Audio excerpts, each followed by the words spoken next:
লিসিসিন আসসালামু আলাইকুম। আজকে আমরা কম্পিটিং সেন্টেন্সের ডাক্কা সমাধান করব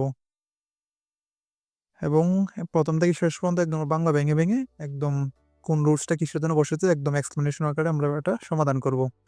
তাহলে কম্পিটিং সেন্টেন্স বোর্ড কোয়েশ্চেন করার পূর্বে একটা কাজ করবা, কি করবা, আই বাটন থেকে ক্লিক করে এই কর্নারে আই বাটনে ক্লিক করে আগে কম্পিটিং সেন্টেন্স উপর যে মেইন ক্লাসটা নেওয়া হয়েছে সেই ক্লাসটা আগে দেখে আসো। ওই ক্লাসটা দেখার পরে যে তুমি বোর্ড কোয়েশ্চেনগুলো সমাধান করো, ইনশাআল্লাহ তুমি সমাধান মানে ইজিলি তুমি সমাধান করতে পারবে। কারণ ক্লাসটা আমাদের 10টা রুলসের মাধ্যমে একদম সহজভাবে 10টা রুলস মানে হয়, রুলস তো অনেকগুলো, যেগুলো সবচেয়ে পরীক্ষায় বেশি আসে এবং যেইগুলো দিয়ে বারবার পরীক্ষায় আসে যেই রুলসগুলো, সেইগুলো মাত্র সেখান থেকে মাত্র 10টা রুলস নেওয়া হয়েছে এবং সেই রুলসগুলো ক্লাসটা আমাদের একদম ভেঙে ভেঙে বোঝানো হয়েছে। ইনশাআল্লাহ ক্লাসটা দেখলে তুমি কম্পিটিং সেন্টেন্সে একটা ভালো মার্কস পাবো ইনশাআল্লাহ। আমি আশা করি তুমি ফুল মার্কসই পাইবা। তাহলে আমরা বোর্ড কোয়েশ্চেনটা সমাধান করি। তো এখানে বলা হচ্ছে honesty is the best policy, এটাকে প্রবাদ বাক্য। Honesty is the best policy, সততাই কি সর্বোৎকৃষ্ট পন্থা। ইফ ইউ মেনটেন অনেস্টি, যদি তুমি সততা বজায় রাখো বা তুমি যদি সৎ থাকো। আচ্ছা, এখানে একটা রুলসের মতো পড়েছে, কোন রুলসের মতো পড়ছে, কন্ডিশনাল রুলসের মতো পড়েছে। কিন্তু কন্ডিশনাল কত প্রকার ছিল, মানে কন্ডিশনাল সেন্টেন্স কাকে বলে, ইফ যুক্ত বাক্য কি বলে, কন্ডিশনাল বাক্য বলে না, ইফ যুক্ত বাক্যকে কন্ডিশনাল বাক্য বলে। মাঝে মাঝে হেল্প দ্বারা শুরু হইতে পারে। তাহলে ইফ এর পরে যে প্রেজেন্ট টেন্স থাকে তাহলে কি ফার্স্ট কন্ডিশনাল, ইফ এর পরে পাস্ট টেন্স থাকলে সেকেন্ড কন্ডিশনাল, ইফ এর পরে পাস্ট পারফেক্ট টেন্স থাকলে থার্ড কন্ডিশনাল। তাহলে এখন আমরা প্রথম চেক করি এটা কি এটা কোন কন্ডিশনাল পড়ছে। তাহলে ইফ ইউ সাবজেক্ট মেইনটেইন, তা প্রেজেন্ট টেন্স না বি1, মানে subject plus B one plus extension মানে কি প্রেজেন্ট টেন্স। তাহলে মেইনটেইন যেহেতু প্রেজেন্ট টেন্সে আছে তাহলে এটা কোন কন্ডিশনাল আছে, ফার্স্ট কন্ডিশনালে। তাহলে ফার্স্ট কন্ডিশন আনসারটা কিভাবে করতে হয়, সাবজেক্ট নিতে হয়, প্রথমে কি নিতে হয়, সাবজেক্ট নিতে হয়, তারপর উইল নিতে হয়।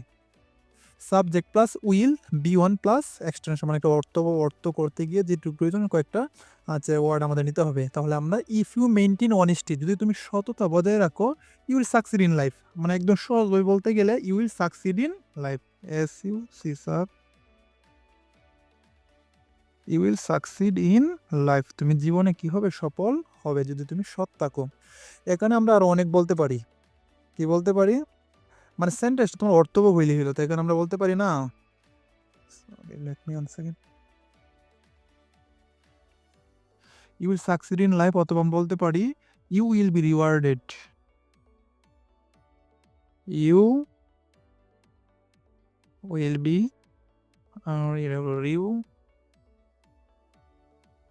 রিওয়ার্ডেড টুডে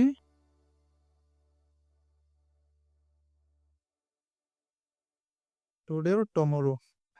তুমি এছাড়া অনেক মানে যে একটা অর্থবহ যে কোনো বাক্য তুমি মেক করতে পারো, কোনো সমস্যা নাই। মানে মানে বাক্যটা অর্থবহ হইলে হইলো এবং কি মানে যে রুলসটা সেই রুলসটা ফলো করলেই হইলো। তাহলে কি, ইফ ইউ মেনটেন অনেস্টি, যদি তুমি সৎ থাকো, you will succeed in life, তুমি জীবনে সফল হবে, অথবা you will be rewarded today or tomorrow, তুমি কি আজ অথবা আগামীকালের মানে মূল্যটা তুমি পাইবেই। English is an international language, ইংরেজি কি একটা আন্তর্জাতিক ভাষা। English is an international language, ইংরেজি একটা আন্তর্জাতিক ভাষা। আই উইশ, আমার ইচ্ছা, আমার ইচ্ছা কি, আমি যদি ইংলিশে কথা বলতে পারতাম। তাহলে কে বলতে পারো, আমি না, সাবজেক্ট আই, পারার ইংরেজি কি, কোড, সিও ইউ, সেখানে এটা ক্যাপিটাল লেটার দিই, আই দ্বারা আমি বুঝাই, তাই কি হয় সবসময় ক্যাপিটাল লেটার। আই, আমি পারতাম, পারার ইংরেজি কি, কোড না, CO U L D, I could. তো বলা English speak, S P E K, I could speak English, GLISS। আচ্ছা, এখানে দেখো, এখানে বলা হচ্ছে English is an international language, ইংরেজি কি একটা আন্তর্জাতিক ভাষা। আই উইশ মানে আমার ইচ্ছাটা কি, আমি যদি ইংরেজিতে কথা বলতে পারতাম। একদম বাক্যটা তুমি প্রথম আগে মাথার মধ্যে আনবা, মানে বাক্যটা কল্পনা করো, তারপর একদম সহজভাবে যদি তুমি একটা ইংলিশ করতে চাও, মানে আমি ইংলিশে কথা বলতে পারতাম। আই মানে আমি, পারা মানে কি, কুড না, আমি পারতাম, স্পিক কথা বলতে, তা আমি পারতাম কথা বলতে কোন ভাষায় কথা বলতে, ইংলিশ, তাহলে আই কুড স্পিক ইংলিশ। একদম সহজভাবে চিন্তা করবো তাহলে অটোমেটিকই হয়ে যাবে। It is a long since, না it is a long time, এটা হয় অনেক অনেক আগের কথা। ইট ইজ এ আচ্ছা লং টাইম, এটা অনেক আগের কথা। সিন্স যখন, আচ্ছা সিন্সের উল্টা কি ছিল, সিন্সের উল্টা ছিল, সিন্সের পূর্বে যে প্রেজেন্ট টেন্স থাকে কি থাকে, সিন্সের পূর্বে প্রেজেন্ট টেন্স থাকলে পরে কি হয়, ফার্স্ট টেন্স। তো সিন্সের পূর্বে ইজ প্রেজেন্ট টেন্স আছে না, তো সিন্সের পূর্বে প্রেজেন্ট টেন্স থাকলে পরে কি করতে হয়, ফার্স্ট টেন্স, মানে ফার্স্ট ইন্ডিফিনিট। আর যদি সিন্সের পূর্বে ফার্স্ট ইনডিফিনিট থাকে তাহলে পরে করতে হয় ফার্স্ট পারফেক্ট টেন্স। তাহলে যেহেতু কি প্রেজেন্ট ইনডিফিনিট আছে তাহলে আমরা ফার্স্ট ইনডিফিনিট করব। তাহলে অর্থটা দেখি, it is long, it is a long time, এটা অনেক, ইট ইজ লং টাইম এটা অনেক আগের কথা, অনেক আগের সময়। সিন্স যখন আমরা সাক্ষাৎ করেছিলাম, we met last, LAST last. তাহলে কি এটা হয় অনেক আগের কথা, যখন আমরা সাক্ষাৎ করেছিলাম। উই সাবজেক্ট নিলাম, তারপর মেট না, তাহলে মিটের ফার্স্ট টেন্স কি মেট, উই মেট লাস্ট, আমরা সর্বশেষ সাক্ষাৎ করেছিলাম। হি টক্স টু মাচ, সে অনেক কথা বলে। হোয়াইল ডুইং হিজ ওয়ার্ক, মানে সে তার কাজ করার সময় কি বলে, অনেক কথা বলে। আই ডোন্ট লাইক পিপল হু, মানে এই সমস্ত মানুষ আমি আই ডোন্ট লাইক পিপল, আমি ওই সমস্ত জনগণকে পছন্দ করি না। হো আর মানে যারা বেশি কথা বলে, যারা বেশি কথা বলে তাদের কি বলা হয়, বাচ্চারা বলা হয় না, তাহলে হো আর talkative,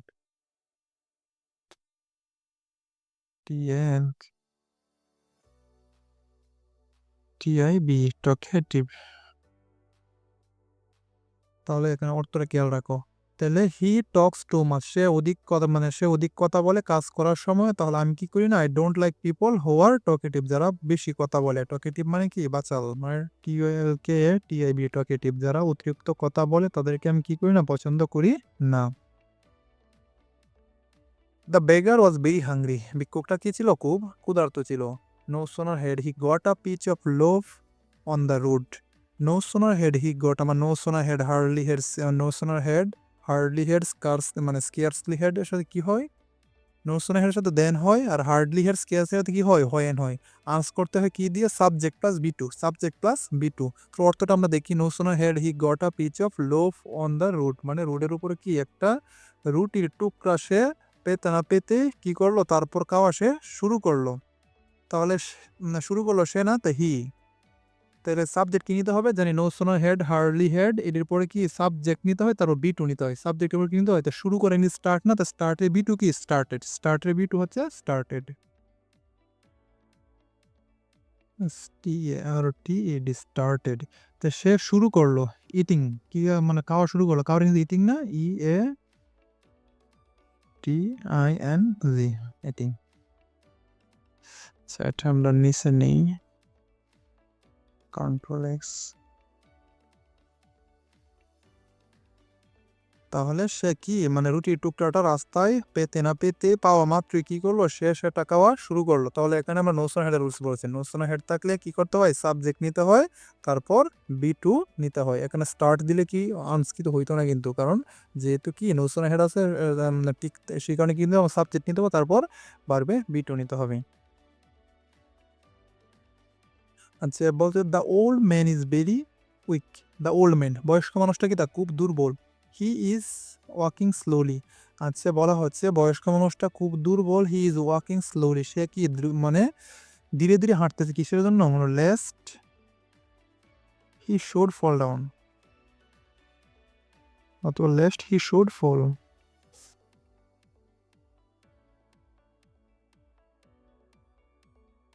least he should fall, নতুবা সে পরে যায়, অথবা পরে যাওয়ার বয়সে কি করতেছে, সে ধীরে ধীরে হাঁটতেছে। তাহলে the old man is very weak, he is walking slowly, সে কি ধীরে ধীরে হাঁটতেছে, কিসের কারণে, লেস্ট মানে কি, এটা বই কাজ করে না, আমরা জানি লেস্ট নিলে পরে কি হয়, সাবজেক্ট, এরপরে শুড নিতে হয়। তো আমরা লেস্ট দিয়ে করলাম, লেস্ট হি শুড ফল, মানে সে পরে যায় এরকম বয়সে কি করতেছিল, ধীরে ধীরে হাঁটতেছিল। এখানে অনেক কিছু তুমি আনসার করতে পারো, বলতে পারো টু অ্যাভয়েড এ ফল, মানে পরে যাওয়া থেকে বাঁচার জন্য সে ধীরে ধীরে হাঁটতেছিল, মানে বাক্যটা এক কথায় অর্থবহ হইলেই হইল।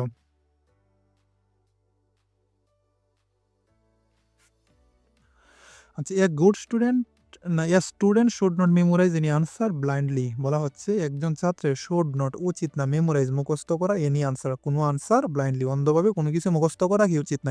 এটা কি, এটা একটা ভালো স্টুডেন্টের কোয়ালিটি না, স্টুডেন্টের এরকম কোয়ালিটি হওয়া প্রয়োজন না। তো if he memorises the answer without knowing the meaning, মানে সে যদি কি করে, উইদাউট নোয়িং দ্য মিনিং, অর্থ না জেনে এইগুলো মুখস্থ করে, তাহলে ইফ যুক্ত বাক্য কি বলে, কন্ডিশনাল বলে। তো কন্ডিশনাল কত প্রকার, first conditional, second conditional, third conditional. যদি ইফ এর পরে প্রেজেন্ট ইনডিফিনিট টেন্স থাকে তাহলে ফার্স্ট কন্ডিশনাল, যদি ইফ এর পরে ফার্স্ট ইনডিফিনিট টেন্স থাকে তাহলে সেকেন্ড কন্ডিশনাল, যদি ইফ এর পরে ফার্স্ট পারফেক্ট টেন্স থাকে তাহলে থার্ড কন্ডিশনাল। তাহলে এখানে প্রেজেন্ট ইনডিফিনিট টেন্স আছে, তাহলে এটা কোন কন্ডিশনাল, ফার্স্ট কন্ডিশনাল। তাহলে আমরা আনসারটা করতে সাবজেক্ট নিব, উইল নিতে পারি, ক্যান নিতে পারি, আর তারপর বি ওয়ান প্লাস অবজেক্ট দিয়ে করতে পারি। মেন বিষয়টা হচ্ছে অর্থটা একটু বোঝা এবং সেই অর্থ অনুসারে আনসারটা করা। যদি সে অর্থ না জেনে কি করে আনসারটা করে, তাহলে কি আমরা বলতে পারি সে পরীক্ষা কি করতে পারে, সে পরীক্ষা ভালোভাবে আনসার করতে পারবে না। যদি সে অর্থ না জেনেই এগুলা মুখস্থ করা শুরু করে, হি ক্যান নট, আমরা দিই he can not make a good result, he can not make a good result in the exam. সে পরীক্ষায় একটা ভালো রেজাল্ট করতে পারবে না। আরও কি দেখি, can not answer properly in the exam, he can not answer properly in the exam, সে পরীক্ষায় ভালোভাবে আনসারও করতে পারবে না। ইউ ক্যান, তুমি যে কোনো কিছু বসাইতে পারো, অর্থটা হইলে গেল, অর্থ অনুযায়ী তুমি যে কোনো কিছু বসাইতে পারো। এখানে আনসার যে একটাই হবে এমন কোনো বাধ্যবাধকতা নেই।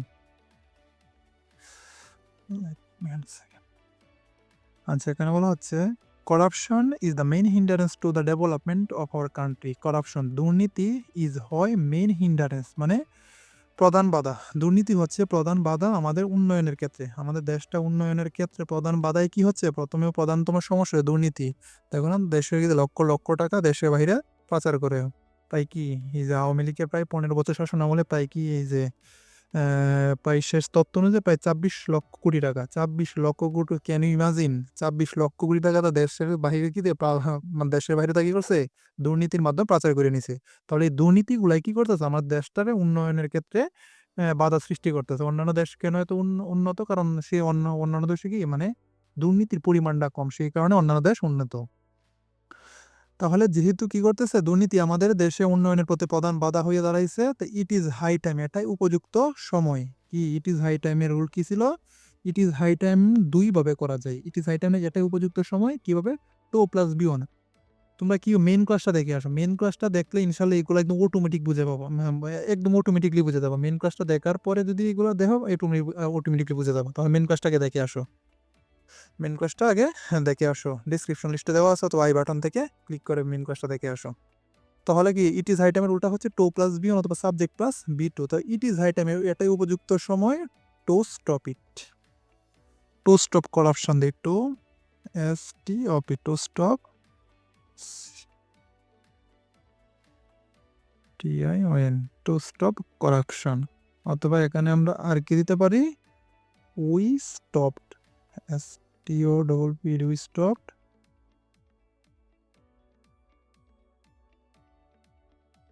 We stopped corruption. একটা বিষয় খেয়াল রাখবা, টো নিলে ভার্বটা হবে বি ওয়ান, টো নিলে ভার্বটা কি হবে, বি ওয়ান হবে।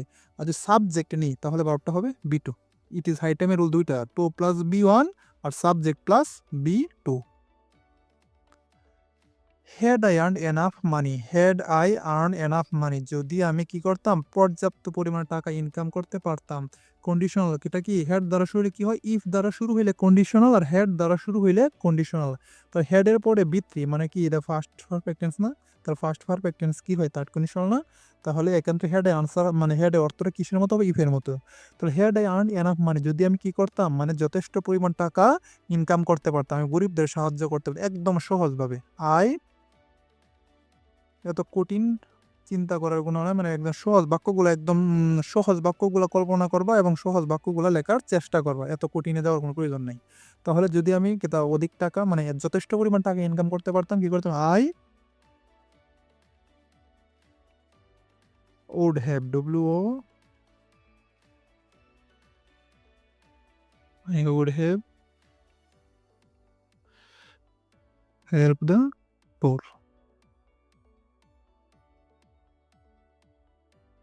আচ্ছা, যদি থার্ড কন্ডিশনাল থাকে তাহলে কি করতে হবে, প্রথম সাবজেক্ট, তাহলে আমরা সাবজেক্ট নিলাম আই, তারপর ওড হ্যাভ, তারপর কি নিতে হবে, ওড হ্যাভ, তারপর মেন ভার্বের বি3। এটা কিন্তু নিয়ম, কিন্তু ফার্স্ট কন্ডিশনাল আনসার হবে subject plus will plus V one plus extension, আর সেকেন্ড কন্ডিশনাল আনসার করতে হয় subject plus would plus V one plus extension, আর থার্ড কন্ডিশনাল আনসার করতে হয় সাবজেক্ট নিতে হয়, তারপর কি নিতে হয়, ওড হ্যাভ, সাবজেক্ট নিতে হয়, ওড হ্যাভ, কোড হ্যাভ, মাইটে আছে, ওই ওড হ্যাভ দিয়ে সবগুলো করা যায়।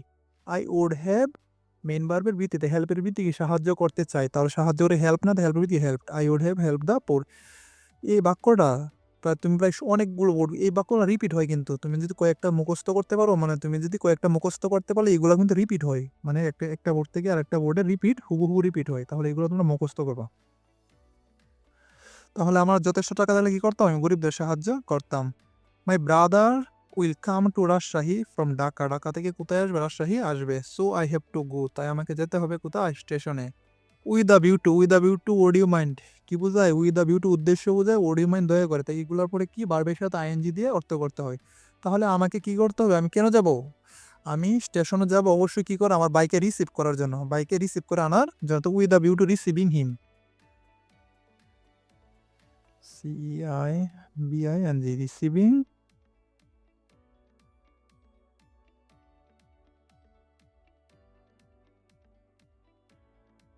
তাহলে হ্যাঁ, আমার ভাই যেহেতু ঢাকা হতে রাজশাহী আসবে, তাহলে আমি কি করব, আমি have to go to station, আমার স্টেশনে যেতে হবে কি তাকে রিসিভ করার জন্য। তাহলে আজকে এই পর্যন্তই, আমরা একদিন একটা বোর্ড কোশ্চেন নিয়ে সমাধান করব, এবং সেই পর্যন্ত সাথে থাকো। কোন কোন বিষয় ভিডিও চাও, মানে তোমরা কোন কোন বিষয় ভিডিও চাও কমেন্টে জানাও, তোমাদের প্রায়োরিটি আলোকে ভিডিও বানানোর চেষ্টা করব।